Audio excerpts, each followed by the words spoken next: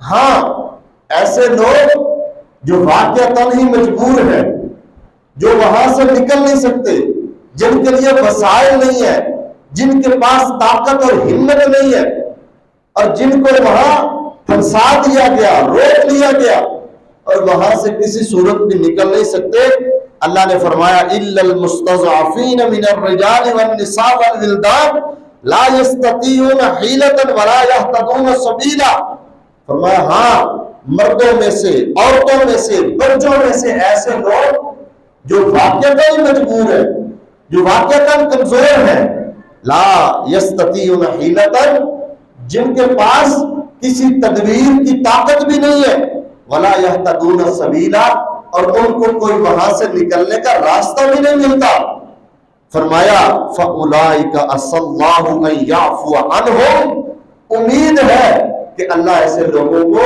ضرور معاف کر دے گا۔ ہے یہ بھی جرم، لیکن یہ مجبور ہیں، ان کی مجبوری ہے، اللہ تعالیٰ ان کو معاف کر دے گا۔ وَكَانَ اللَّهُ عَفُوًّا غَفُورًا، اور اللہ تعالیٰ بہت زیادہ درگزر کرنے والا اور بخشنے والا ہے۔ یہ آیت میں نے آپ کے سامنے اس لیے ترجمے کے ساتھ رکھی ہے تاکہ ہمیں علم ہو جائے کہ دارالکفر کو چھوڑ کر دارالاسلام کی طرف ہجرت کرنا کتنا اہم ہے۔ ہجرت ایک مسلمان پر فرض ہو جاتی ہے جب اس کا دین اسلام خطرے میں پڑ جائے، جب اس کا دارالکفر میں رہ کر زندگی گزارنا مشکل ہو جائے، اسلام پر عمل کرنا مشکل ہو جائے، دین اسلام کی ترغیب اور تبلیغ اور ترویج کا کام کرنا اس کے لیے ناممکن ہو جائے، ایسے حالات میں ایسے مسلمان پر دارالکفر کو چھوڑ کر دارالاسلام کی طرف ہجرت کرنا فرض ہو جاتا ہے۔ اور جو شخص باوجود طاقت کے، ہمت کے، وسائل کے ایسے علاقے کو نہیں چھوڑتا، کافروں کے درمیان رہتا ہے، اللہ کے دشمنوں کے درمیان میں رہتا ہے، ایسا بندہ مجرم ہوتا ہے، گنہگار ہوتا ہے، اور اس کے لیے وعید اللہ نے قرآن مجید کے اندر بیان فرمائی ہے۔ اسی لیے جب مسلمان انتہائی زیادہ تنگ آ گئے تو اللہ تعالیٰ نے پھر ہجرت کی اجازت دی اور لوگوں نے ہجرت کی۔ یاد رکھیں، ہجرت، اس کی داستان جس طرح میں نے آپ کے سامنے بیان کی ہے، بڑی مشکل ہے، یہ بہت بڑا جہاد ہے انسان کے لیے کہ بندہ اپنا سارا کچھ چھوڑ دے، وہ اتنی لمبی چوڑی جائیدادیں اس نے جو بنائی ہے وہ چھوڑ دی، اپنے رشتہ دار چھوڑ دیے، اپنا علاقہ چھوڑ دیا، اپنے دوست احباب چھوڑ دیے، حتیٰ کہ اگر بیوی بچے بھی چھوڑنے پڑے تو چھوڑ دیے، لیکن اپنا ایمان بچا کر دارالکفر سے دارالاسلام میں چلا گیا۔ ایسے لوگوں کے بارے میں اللہ نے قرآن مجید کے اندر کتنے انعامات بیان فرمائے ہیں۔ آئیے ہم سب سے پہلے قرآن مجید سے دیکھتے ہیں کہ ہجرت کرنے والے لوگوں کا اللہ کے ہاں کیا مقام ہے۔ اللہ رب العالمین نے سورہ آل عمران کے اندر فرمایا والذین ہاجروا واخرجوا من دیارہم، وہ لوگ جنہوں نے ہجرت کی اور ان کو اپنے گھروں سے نکال دیا گیا، وَأُوذُوا فِي سَبِيلِي، اللہ فرماتے ہیں جن کو میرے راستے میں تکلیفیں پہنچائی گئی، جن کو تنگ کیا گیا، میری وجہ سے تنگ کیا گیا، وقاتلوا، اور انہوں نے غیر مسلموں کے ساتھ لڑائی کی، غیر مسلموں کے ساتھ جہاد اور قتال کیا، وقتلوا، اللہ کے راستے میں قتل کر دیے گئے، شہید کر دیے گئے، اپنا ایمان بچانے کے لیے، اپنا اسلام بچاتے ہوئے ایسے علاقوں سے نکل پڑے، کافروں کے ساتھ مقابلہ ہوا، مزاحمت ہوئی، لڑائی کی، قتل کر دیے گئے، شہید ہو گئے۔ اللہ فرماتے ہیں لَأُكَفِّرَنَّ عَنْهُمْ سَيِّئَاتِهِمْ، میں ان کے سارے گناہوں کو معاف کر دوں گا، میں ان کے سارے گناہوں کو مٹا دوں گا، وَلَأُدْخِلَنَّهُمْ جَنَّاتٍ تَجْرِي مِن تَحْتِهَا الْأَنْهَارُ، اللہ فرماتے ہیں دوسرا انعام میں یہ دوں گا کہ ضرور ہر صورت میں ان کو ایسی جنتوں میں داخل کروں گا جن کے نیچے سے نہریں بہتی ہیں، اپنی جنتوں میں داخل کر دوں گا۔ فرمایا ثوابا من عند اللہ، یہ تو اللہ کی طرف سے بدلہ ہے، یہ اللہ کی طرف سے ان کا خیر مقدم ہے، یہ اللہ کی طرف سے ان کو پروٹوکول دیا گیا ہے۔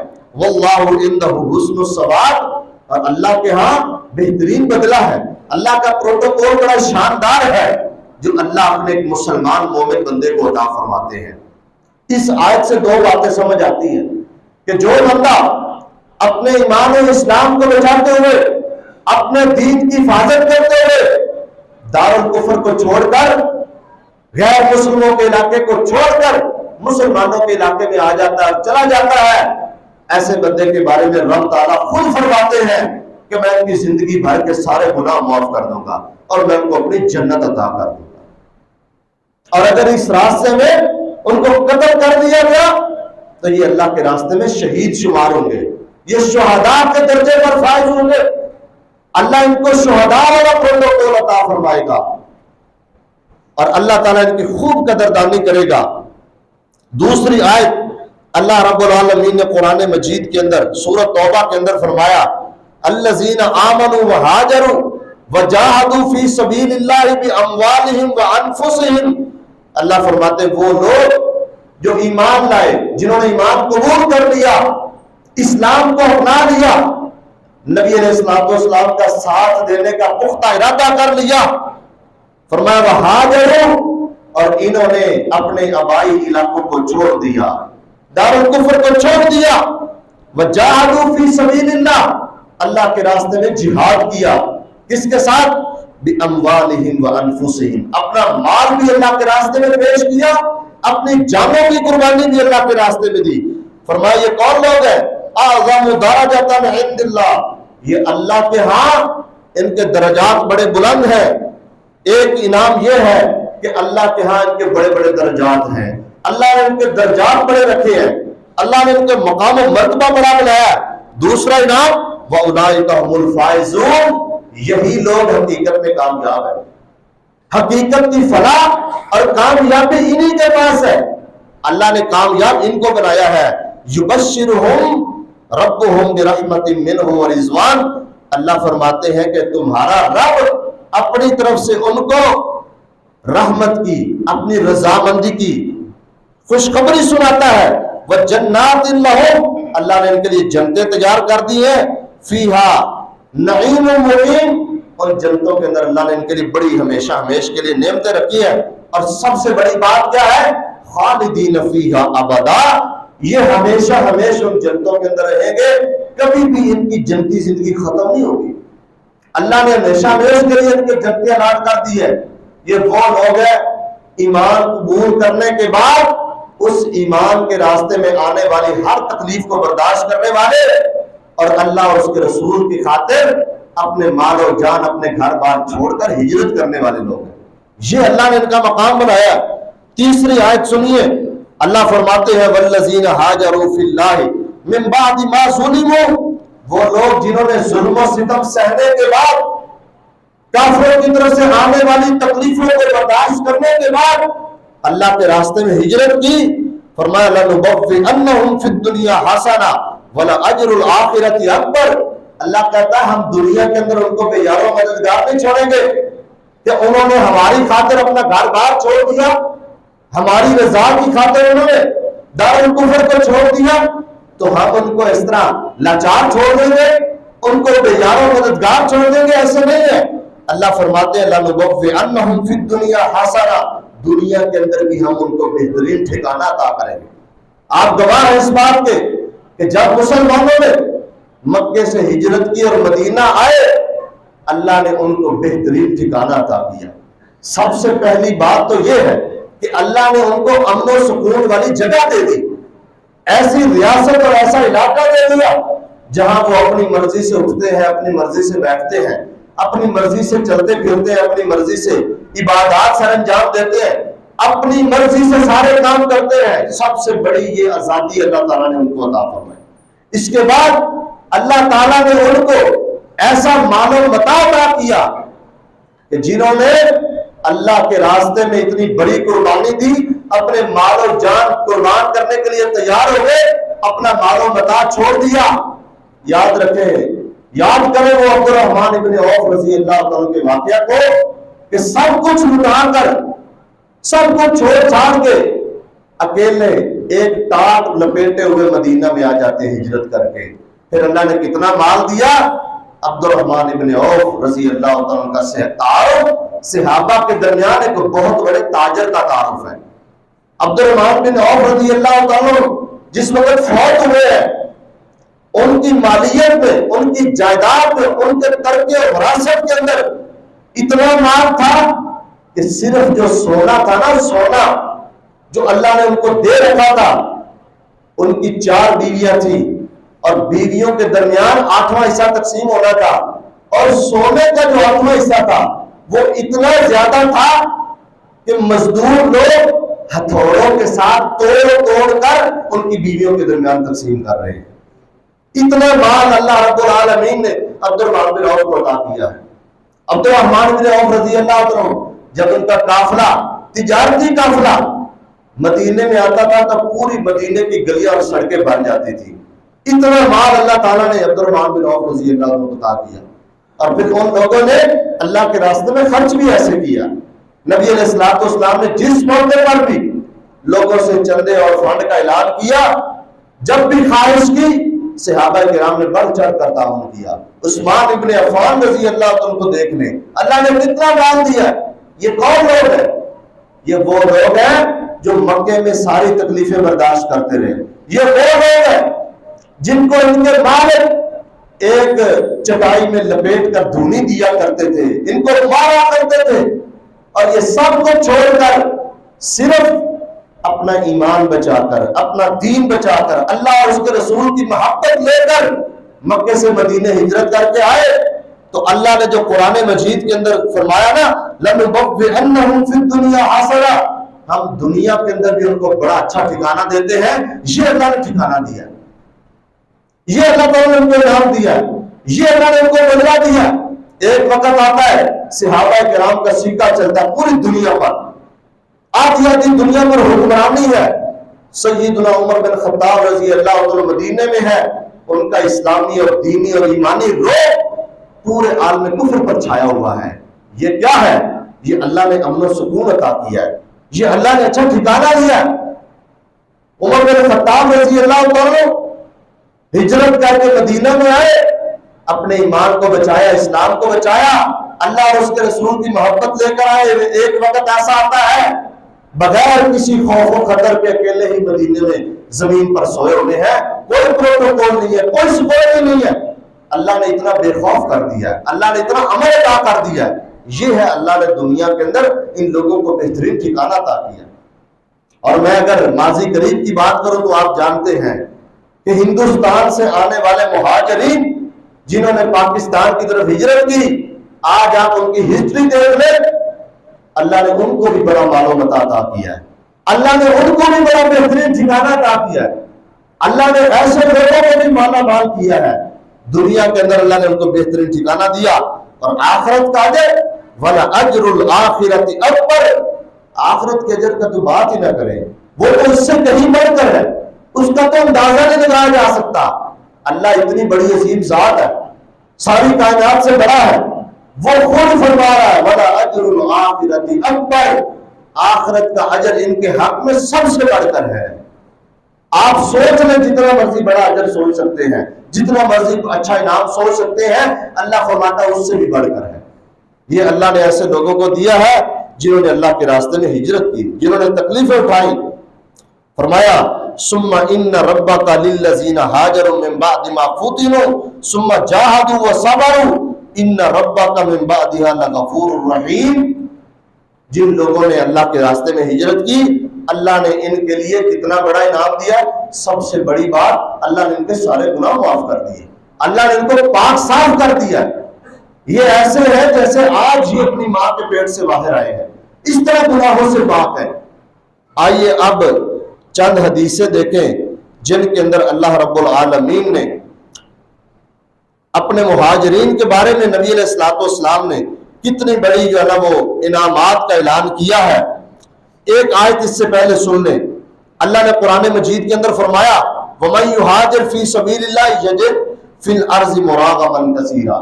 جو بندہ اللہ کے راستے میں ہجرت کرنے کا ارادہ کر لیتا ہے، اللہ اس کو دنیا کے اندر وسیع و عریض جگہ بھی دے دیتا ہے، اللہ اس کے لیے وسائل مہیا کر دیتا ہے۔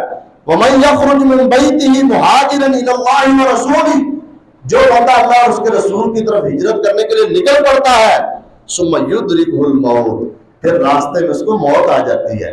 ابھی ہجرت پوری نہیں ہوئی، ابھی صرف ارادہ لے کر گھر سے نکلا ہے، اپنی منزل مقصود تک نہیں پہنچا، راستے کے اندر اس کو موت آ گئی۔ فرمایا فقد وقع اجرہ علی اللہ، اس کا اجر، اس کا ثواب، اس کا بدلہ، اس کا جو پروٹوکول ہے جو اللہ نے اپنے اوپر فرض کر لیا کہ میں نے اس کو ضرور عطا کرنا ہے۔ کتنے لوگ ہیں جنہوں نے دارالکفر کو چھوڑ کر دارالاسلام کی طرف ہجرت شروع کی، ان کو دارالاسلام میں پہنچنا نصیب ہی نہیں ہوا، راستے کے اندر فوت ہو گئے، راستے کے اندر شہید کر دیے گئے، راستے کے اندر قتل کر دیے گئے۔ آپ صرف اور صرف 1947 کے حالات بھی دیکھ لیں، ہزاروں خاندانوں کے لاکھوں افراد نے قربانیاں دی ہیں، اور اس ہجرت کے اندر بڑے بڑے جو ہے نا وہ تکلیفیں اور مسائل برداشت کیے۔ مسلمانوں کو جو ہے نا وہ کاٹ دیا گیا، ان کو قتل کر دیا گیا، ان کو سولیوں پر چڑھایا گیا۔ 80,000 کے لگ بھگ علماء کو پھانسی دی گئی اس موقع، صرف علماء، اتنے لوگوں نے قربانی دی ہے۔ اور کیا خیال ہے ان لوگوں کا اجر ضائع ہو جائے گا؟ اللہ کے ہاں ان کا بڑا مقام و مرتبہ ہے۔ یہ اللہ تعالیٰ اپنے مہاجرین کی قدردانی کرتا ہے جو اللہ کے راستے میں ہجرت کرتے ہیں۔ نبی مکرم جناب محمد الرسول اللہ صلی اللہ علیہ وسلم کے پاس آپ کے صحابی عبداللہ بن عمر بن عاص رضی اللہ تعالیٰ عنہ کے والد حضرت عمر بن عاص آتے ہیں، آ کر اسلام قبول کرنے کا ارادہ کیا، اسلام کی محبت دل میں بیٹھ گئی۔ آپ نے اسلام کی خدمت میں حاضر ہوئے، ہاتھ آگے بڑھایا بیعت کرنے کے لیے، پھر پیچھے کر لیا۔ عمر بن عاص رضی اللہ عنہ کہا اللہ کے نبی نے کیا ہوا تم ہاتھ پیچھے کو کر رہے ہو؟ کہا اللہ کے نبی میری ایک شرط ہے میں آپ کے سامنے رکھنا چاہتا ہوں۔ آپ نے فرمایا رکھو۔ کہا میری شرط یہ ہے میں چاہتا ہوں کہ میں آپ کے ہاتھ پر بیعت کر کے اسلام قبول کروں تو میرے سارے گناہ معاف کر دیے جائیں، یہ میری شرط ہے کہ میری زندگی بھر کے سارے گناہ معاف ہو جائیں۔ کوئی مالی شرط نہیں رکھی، کوئی اسلام لانے کے بعد اور شرط نہیں رکھی، اپنے کاروبار اپنی جو ہے نا وہ مالی ضرورت کی شرط نہیں رکھی، بلکہ کیا فرمایا ماضی کے اندر جتنے گناہ مجھ سے ہو چکے ہیں مجھے گارنٹی دے دے کہ جب میں اسلام قبول کروں گا تو میرے گناہ معاف ہو جائیں گے۔ آپ علیہ الصلوۃ والسلام نے 3 باتیں اس کے جواب میں ارشاد فرمائی۔ آپ نے فرمایا اما علمت ان الاسلام یہدم ما کان قبلہ، تجھے معلوم نہیں ہے اسلام لانے سے بندے کے سابقہ سارے گناہ معاف ہو جاتے ہیں۔ صحابہ کرام نے اسلام قبول کیا ہے نا، اسلام لانے سے پہلے ان کی زندگیاں کفر والی تھی، مسلمان نہیں تھے، لیکن جو ہی اسلام قبول کیا اللہ نے ان کو پاک اور صاف کر دیا، سارے سابقہ زندگی کے گناہ معاف کر دیے، سارے کفر و شرک معاف کر دیے، اللہ نے سب گناہ معاف کر دیے۔ دوسرے نمبر پر فرمایا وَأَنَّ الْهِجْرَةَ يَهْدِمُ مَا كَانَ قَبْلَهَا، ہجرت بھی اپنے سے ماقبل سارے گناہ معاف کر دیتی ہے۔ ایک بندہ ہجرت کرتا ہے اللہ کے راستے میں، ہجرت سے پہلے جتنے گناہ ہوتے ہیں اللہ سارے کے سارے اس کے معاف کر دیتا ہے۔ اور تیسرے نمبر پر فرمایا وَأَنَّ الْحَجَّ يَهْدِمُ مَا كَانَ قَبْلَهُ، اللہ کے راستے میں حج کرنا دین اسلام کا ایک بڑا رکن ہے۔ حج کی ادائیگی بھی انسان کو گناہوں سے پاک کر دیتی ہے، اس بندے کے گناہ معاف ہو جاتے ہیں۔ اسی طرح نبی مکرم صلی اللہ علیہ وسلم نے اپنے ایک صحابی کو مخاطب ہو کر فرمایا اے میرے صحابی ابو فاطمہ الزمری رضی اللہ تعالیٰ علیک بالہجرہ فإنہ لا مسیل لہا، ہجرت کو لازم پکڑ، ہجرت کر اللہ کے راستے میں، فإنہ لا مسیل لہا، اس کے برابر دنیا جہان کے اندر عمل ہی کوئی نہیں ہے۔ سب سے بڑا عمل ہے جو انسان کو گناہوں سے پاک کر دیتا ہے، اس لیے ہجرت کو لازم پکڑ۔ جب بھی اللہ کے راستے میں ہجرت کرنی پڑے، وقت آ جائے، ضرورت پڑ جائے، اللہ کے راستے میں ہجرت کر جا، اس جیسا دنیا کے اندر کوئی عمل نہیں ہے۔ اسی طرح نبی علیہ الصلوۃ والسلام نے فرمایا، یہ مستدرک حاکم کی روایت ہے اور بالکل صحیح حدیث ہے، آپ نے فرمایا انا زعیم لمن آمن بی واسلم وہاجر ببیت فی ربض الجنہ وببیت فی وسط الجنہ وببیت فی اعلی غرف الجنہ۔ آپ نے فرمایا جو بندہ مجھ پر اسلام لایا، مجھ پر ایمان لایا، اسلام لایا اور اس نے ہجرت کی، فرمایا اس کو میں جنت میں 3 گھر لے کر دوں گا۔ میں ضامن ہوں، میں ضمانت دیتا ہوں کہ جنت کے اندر اس بندے کو 3 کوٹھیاں اور 3 گھر میں اللہ سے لے کر دوں گا۔ وہ کون سے ہیں؟ فرمایا بِبَيْتٍ فِي رَبَضِ الْجَنَّةِ، ایک جنت کے اعلیٰ درجے میں، ادنا درجے میں گھر ہوگا، نچلے درجے میں، اور دوسرا وَبِبَيْتٍ فِي وَسَطِ الْجَنَّةِ، دوسرا گھر اس کا جنت کے درمیان درجے میں، درمیانے درجے میں ہوگا، اور تیسرا گھر وَبِبَيْتٍ فِي أَعْلَى غُرَفِ الْجَنَّةِ، جنت کے اعلیٰ درجے میں اور بالا خانوں کے اندر اس کی کوٹھی ہوگی۔ یہ کس کے لیے ہے؟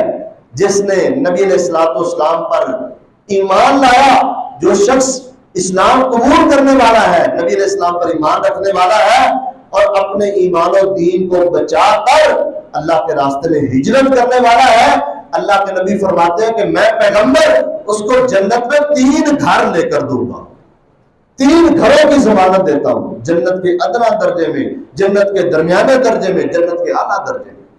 یہ ان لوگوں کے لیے جو مہاجرین فی سبیل اللہ ہے، جنہوں نے اللہ کے راستے میں ہجرت کی ہے۔